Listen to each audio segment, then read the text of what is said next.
ಯೋಗಿಗಳು ಯೋಗ ಅಭ್ಯಾಸ ಏನದು ಯೋಗ ಅಭ್ಯಾಸ?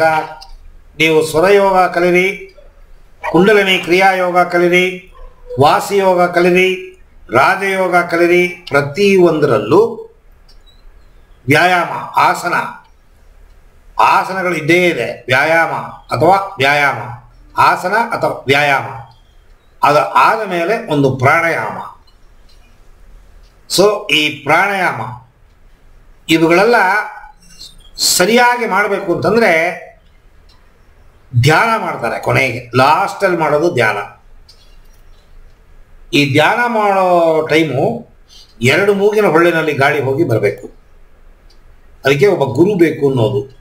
ನಾವೆಲ್ಲ ಏನು ಮಾಡ್ತೀವಿ, ಯಾವನೊಬ್ಬ ರಾಮ ಸುಬ್ಬ ಗೋವಿಂದ ಬಂದ ಮಂತ್ರ ದೀಕ್ಷೆ ಕೊಟ್ಟ, ತಗೊಂಡ್ಬಿಡ್ತೀವಿ. ತಗೊಂಡು ಮಂತ್ರ ಓಂ ನಮೋ ನಾರಾಯಣಾಯ ನಮಃ, ಓಂ ನಮಃ ಶಿವಾಯ, ಓಂ ದುರ್ಗೇ ನಮಃ, ಏನೋ ಒಂದು ಮಂತ್ರ ಕೊಡ್ತಾರೆ, ಅದನ್ನು ಹೇಳ್ತೀವಿ ನಾವು. ಸುಮ್ಮನೆ ಹೇಳ್ತಾ ಇರೋ ಅಂದ್ಬಿಡ್ತಾರೆ.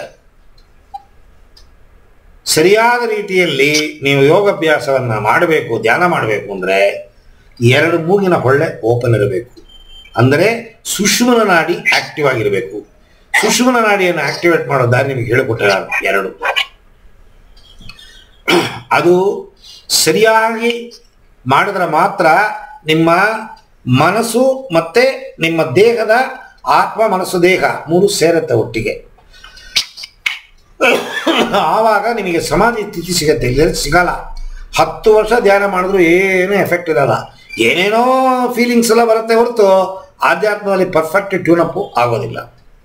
ಸೊ ಈ ಯಾತಕ್ಕೆ 2 ಮೂಗಿನ ಹೊಳ್ಳಿನಲ್ಲಿ ಗಾಳಿ ಸರಿಯಾಗಿ ಹೋಗಿ ಬರಬೇಕು ಹಾಗೆ ಅಂತಂದರೆ, ಈ ಎಲಿಮೆಂಟುಗಳು earth element, water element, fire element, air element, water element, ಇವುಗಳೆಲ್ಲ ಕರೆಕ್ಟ್ ಪ್ರಮಾಣ. ಅದಕ್ಕೆ ಟೈಮ್ ಇದೆ. 10 ಸೆಕೆಂಡು, 20 ಸೆಕೆಂಡು, 30 ಸೆಕೆಂಡು, 40 ಸೆಕೆಂಡು, ಹೀಗೆ ಆ ಪ್ರಮಾಣದಲ್ಲೇ ಹೋಗಬೇಕದು. ಅರ್ಥ 1 ಅವರ್ ಹೋಗ್ತಾ ಇದ್ರೆ ದೇಹದಲ್ಲಿ ಒಂಥರ ಪ್ರಾಬ್ಲಮ್ಮು. ಫೈರ್ ಎಲಿಮೆಂಟೇ ಜಾಸ್ತಿ ಹೋಗ್ತಾ ಇದ್ರೆ ಅದೊಂಥರ ಪ್ರಾಬ್ಲಮ್ಮು.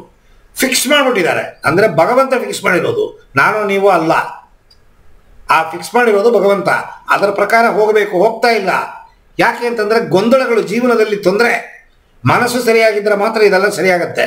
ಅದಕ್ಕೆ ಮನಸ್ಸನ್ನು ನೆಮ್ಮದಿಯಾಗಿ ಇಟ್ಕೋಬೇಕು. ನೀವು ಕಾಮಾಗಿ ಇಟ್ಕೊಳ್ಳೋ ದಾರಿ ಯಾವುದು ಅಂದರೆ ಆಧ್ಯಾತ್ಮದ ಅಭ್ಯಾಸವನ್ನು ಮಾಡಿದ್ರೆ ಆಟೋಮೆಟಿಕ್ ಆಗಿ ನಿಮ್ಮ ಮನಸ್ಸು ಕಾಮ್ ಆಗುತ್ತೆ.